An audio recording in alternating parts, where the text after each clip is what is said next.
gente tá com a Juliana Virman, tá certo? E a gente vai conversar um pouco sobre porque, né, os caminhos que te levaram a trabalhar com trauma, né? E aí, é isso, me conta um pouco pra gente começar e aí a gente vai batendo esse papo. Bom, desde a faculdade eu gostava de trabalho com a infância, com crianças, atendimento. Eu sou psicóloga, fiz a formação em psicanálise no SEDES também. Então, desde essa época eu já gostava do atendimento de criança, pelo lúdico, pela linguagem, né, toda Uhum. especial que elas trazem. E aí, depois eu fui para a Unifesp fazer especialização. Uhum. E lá tinha o ambulatório, que é esse, né, que eu faço parte até hoje, que é o PROVE, que é o Programa de Atendimento e Pesquisa em Estresse Pós-Traumático. E eu fui parar na equipe da infantil, né?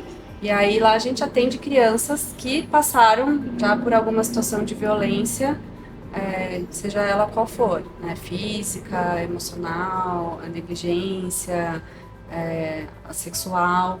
Então, é um lugar que a gente trabalha nessa linha de cuidado.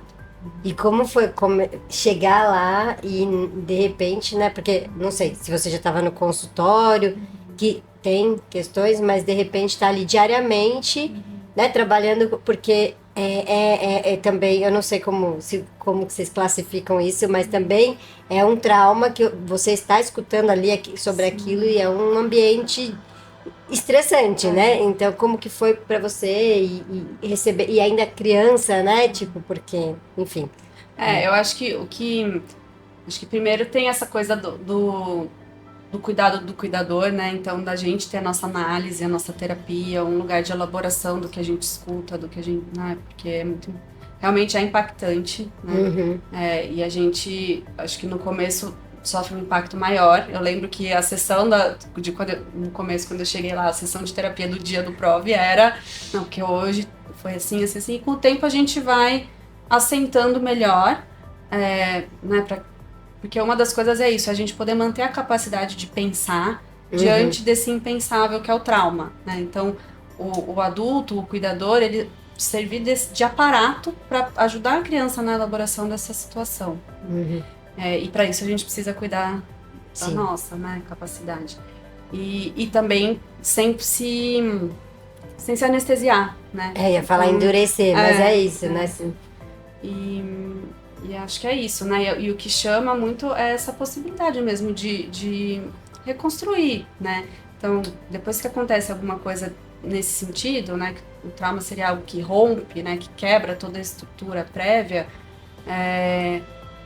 não vai voltar a ser o que era, né? Mas que nova coisa pode ser, né? Então, acho que... Nossa, você falando, é muita linguagem que a gente usa no nosso trabalho.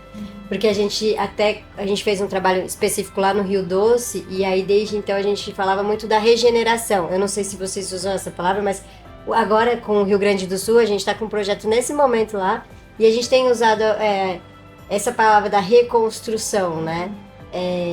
Nesse conceito, né? Porque você falou uma coisa que eu achei, você falou assim, pensar o impensável, né? Que o trauma é algo impensável. E quando você fala isso, queria escutar mais, porque achei bonito, achei bonito, mas né? É impensável, né? Porque a gente normalizar que o trauma é algo, tudo bem, né? Mas assim, não sei como que você vê isso. É isso, né? O trauma como algo que é um excesso, né? Que a gente é incapaz de elaborar Uhum. e que ele quebra, né? Então, depois de um acontecimento, a coisa fica desorganizada, né? E aí a gente realmente fica difícil de pensar. Então, acho que por isso também é interessante a gente pensar nos projetos, na diferença, né? De uma situação de crise aguda, então uma catástrofe, né? Algo que aconteceu ali pontual Com a com a comunidade, às comunidade, vezes, toda. e de uma coisa que é crônica, né? Que são aí as vulnerabilidades acho que precisam de outros olhares, né? A Uhum. longo prazo também, né? Mas quando fico pensando, né, assim, porque a criança chega, primeiro, uma coisa que me fez pensar, é do SUS lá, né, então é uma política pública, né, isso que bom que a gente tem isso, consegue tem fila de espera, consegue atender ou é muito difícil chegar lá. As pessoas têm acesso a esse lugar, porque acho que também aqui é uma maneira da gente informar, né? E falar, poxa, existe esse lugar, se você precisa, se você sabe de uma criança, se você sabe de um adulto também, porque atende adulto, né? Existe esse espaço, porque muitas vezes você tá ali naquele momento, você não sabe nem para onde ir, né? Assim, eu falo por vivências pessoais de ter que buscar lugares e falar, poxa, existe esse lugar, né? Porque não sei o quanto que as pessoas sabem, né? Assim, até chegar, né? Então, portas abertas. Às vezes, dependendo do fluxo do ano, tem um pouco de fila de espera, por volta de um mês. E a gente recebe encaminhamento também de outros serviços da rede, né? E é isso, a gente tem uma capacidade que tá ali, né? Mas eu acho que falta, né? Acho que falta mais centros especializados. Hoje em dia, eu sei que na rede, as UBSs têm núcleos, né, especializados em violência, que eles também têm uma supervisão, né, de rede, que... Por exemplo, uma equipe especializada de violência, ela cuida de, vamos por 15 UBSs de uma região, né? Então, tem aumentado essa organização para realmente atingir todas as regiões, né? E não ficar Sim. centralizado. Isso é bem importante. E onde que fica o PROV? O PROV fica na Vila Mariana. Na Vila Mariana? Porque a Unifesp fica lá também, né? Quando a gente fala de trauma com a criança, quais são os casos mais recorrentes para a gente depois conversar um pouquinho sobre... Duas coisas que você já tinha falado, né? O que vocês já chegam lá e as crianças já estão com a situação, e aí entender quais são elas, e outros caminhos que vocês têm pensado de prevenção, né? Não só acolher e elaborar o que já aconteceu, mas também para que isso não venha acontecer, né? Sim. Então, na chegada, né, do atendimento, quando já aconteceu, então as situações são diversas, né, desde violência urbana, negligência, abuso sexual. Essencial do nosso trabalho é a equipe multidisciplinar, então a gente tem assistente social, tem os psiquiatras da infância que também estão ali para dar um suporte quando né, que é muito necessário, e a equipe da psicologia. Então, esse trabalho precisa de todo mundo, né? Precisa da rede. Então tem esse cuidado, acho que do acolhimento, uma das coisas importantes é não deixar, não forçar que a criança narre de novo, né? Porque tem o conceito da retraumatização, cada vez que a gente fica como um inquisidor, né? O que foi, como que foi, né? A gente pode cristalizar a lembrança traumática, né? E piorar o quadro. Então realmente ter uma escuta livre, né? A partir de como a criança tá, a gente já vai observando os efeitos daquela vivência para ela, né? Então, se ela fica, né? Se ela deixa de brincar, né? Porque o brincar é a linguagem primordial, né? Da infância. Então, é uma criança que muitas vezes ela não consegue mais, né? Usar os brinquedos para contar uma história ou para, né, organizar ali as vivências dela. Então, fica uma coisa muito, às vezes, disruptiva, né, corporal, com sintomas físicos mesmo, ou uma inibição muito grande, né? Então a gente diz disso, né, de também notar as mudanças de comportamento, né? Uma criança que era de um jeito, reagia de um jeito, e de repente passa a ser muito diferente, né, causar um estranhamento, então é importante ficar atento. Não, é que você falou do brincar, e eu acho que isso é uma coisa que entra muito no nosso trabalho, porque eu sempre penso no brincar, na ludicidade, né, como uma maneira de levar a criança para fora da situação traumática, né, e realmente eu sinto que ela dançando, se divertindo, fazendo circo, fazendo teatro, né, são maneiras dela conseguir também, porque eu fico pensando, um adulto é uma coisa, uma criança conseguir elaborar, e às vezes a gente na nossa sociedade onde a gente sempre vai muito pela fala, não necessariamente a criança vai conseguir, né, falar, olha, agora eu já passei por isso, isso, né, como isso é presente no trabalho de vocês, como vocês enxergam, né, assim, tanto no PROV como no seu olhar mesmo de psicanalista, a importância desse brincar, dessa ludicidade, e como é isso hoje em dia, com os pais sempre correndo com um monte de coisa para fazer, esse tempo, né, que é todo um problema estrutural, porque você vai falar de uma mãe que tá na periferia, que tem que estar 2 horas, não sei o que, de transporte, né? Enfim, porque é uma complexidade, né? Tipo, você fala, não, aí você tem que brincar e chegar e brincar com seu filho. Aí você fala assim, tá, mas como que eu faço tudo isso, entendeu, né? A gente vai entrando toda essa questão mesmo das políticas públicas, que garantias que a gente precisa ter para as mães, para os pais, né? Então, licença paternidade, toda essa discussão. Mas, calma, tem muita coisa para falar daí, né? É isso, o brincar, ele é a linguagem primordial. Acho que a arte, né, é essa possibilidade de elaboração, muitas vezes, a saída, né? Às vezes o adulto, ele vai conseguir escrever, né? Ele vai conseguir, ou mesmo isso, né? Ter contato com a arte, ir num espetáculo, ou ir, né, num museu. O artista, ele atinge um lugar da emoção, né? Que muitas vezes a gente fica desligado disso. Então, é essencial. E para as crianças também, né? Então, vou dar uma imagem, assim, né, pra gente poder ilustrar assim, né? Então, uma criança, que eu falei, né, quando aconteceu uma situação traumática, ela tá impossibilitada de brincar, né, pelo impacto. Então, muitas vezes, por exemplo, uma criança que tem sintomas do tipo se beliscar, né, se machucar, uma desorganização, né, não consegue pegar os brinquedos ou joga todos os brinquedos, enfim. Às vezes a cena traumática ela aparece, o que dá dicas pra gente do que pode ter acontecido. Então é isso, não é uma narrativa, isso aconteceu assim, assim, assim, mas de repente no meio da brincadeira vem uma cena que causa um impacto emocional na gente também, né, que dá indícios daquele acontecimento. Enfim, e com o trabalho, com o tempo, então eu vou dar um exemplo. Né? Então uma criança dessas que chegou nesse estado, né,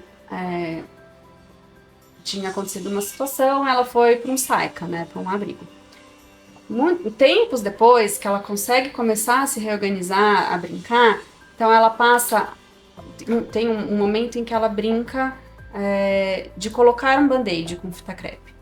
Então isso já sai desse lugar desorganizado, de apresentação, de uma coisa crua que vem, para um lugar do simbólico. Né? Então, quando ela consegue brincar de colocar um band-aid, ela já está nesse outro lugar que ela está recuperando essa possibilidade. Né?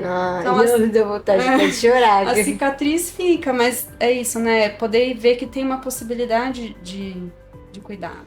Eu ri através do riso do meu filho. Né? Então, assim, quando a criança... porque uma mãe e um pai, ou um cuidador, que também sabe que aquele filho ou aquela filha passou por uma situação traumática, sim, também está traumatizado. Sim. Então, quando esse processo vai acontecendo, também muitas vezes a criança se recuperando, se reconstruindo, existe porque às vezes a mãe fica só voltada, tipo, ela precisa melhorar, só que você também, é um problema todo... E como que você vê esse problema... porque vocês estão ali com a criança, mas como que é isso, né? A família, a comunidade, o lugar onde que está acontecendo. É essencial, né? Então, essa coisa da família, dos adultos poderem também se cuidar, né? Poderem pedir ajuda. Então, é isso, né? Talvez o lugar de atendimento vai ajudar ele a pensar de novo, né? O que está precisando, o que eles precisam. Muitas vezes vem com muita culpa, né? Se acontece algo com a criança, por que eu não vi, ou por que, né? Então, ajudar o adulto também em toda essa carga que ele carrega, né? Na situação, e de que não é uma culpabilização, né? E aí, eles estando bem também conseguem dar esse suporte para a criança, para ela poder, né? Fica toda essa coisa dinâmico, né? Imagino. A gente fala assim que é muito mais difícil trabalhar com os adultos, assim, desafiador, digamos, porque a gente fala que os adultos estão adulterados, né? Eles já estão adulterados. Então, mas as crianças, mesmo numa situação, diferentes tipos, aconteceu uma tragédia mesmo, tá tudo desmoronado, ou realmente um lugar de super violência, que tá, um campo de refugiado onde as pessoas tiveram que deixar tudo, ou uma comunidade onde a gente sabe que tem tráfico ali, sabe? Diferentes contextos, as crianças, quando a gente chega, parece que elas têm uma lente e elas só querem olhar pra gente. Eu fico até arrepiada de falar, porque eu falo assim, elas estão sempre... claro eu acho que diferentes níveis de trauma, né? Mas assim, parece que elas estão sempre querendo conseguir elaborar para voltar a brincar. E eu acho que isso tem a ver com o cérebro da criança de ainda estar mais, não sei. Tem essa coisa da neuroplasticidade, né, da maleabilidade, mas o que você está falando me faz pensar nisso, né, nessa busca pelo desenvolvimento, né, e pelas possibilidades.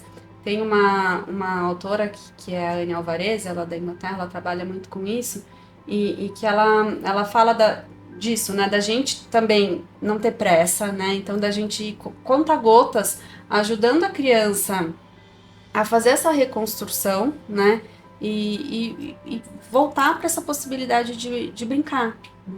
Cada equipe escolar, cada comunidade escolar, cada sala de aula tem uma dinâmica própria, né, então ter esse olhar para a subjetividade das pessoas e para as demandas do lugar também. Então, outra coisa que a gente aprende é isso. Não adianta a gente vir com um saber pronto, né?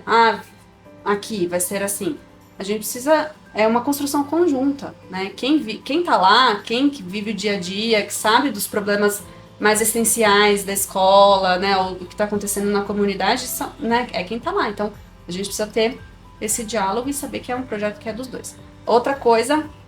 é que a equipe, né, os professores não sentirem que é um peso extra, mais uma responsabilidade. Mais uma coisa para fazer. Né? Então, acho que isso é interessante porque o projeto, ele propõe, né, ele foi uma adaptação pensando nisso. Quais as ferramentas que eles podem desenvolver para que eles possam exercer o papel deles, que é dar aula, né? Então, estar em sala de aula num ambiente bom, né? Num ambiente em que as crianças colaborem.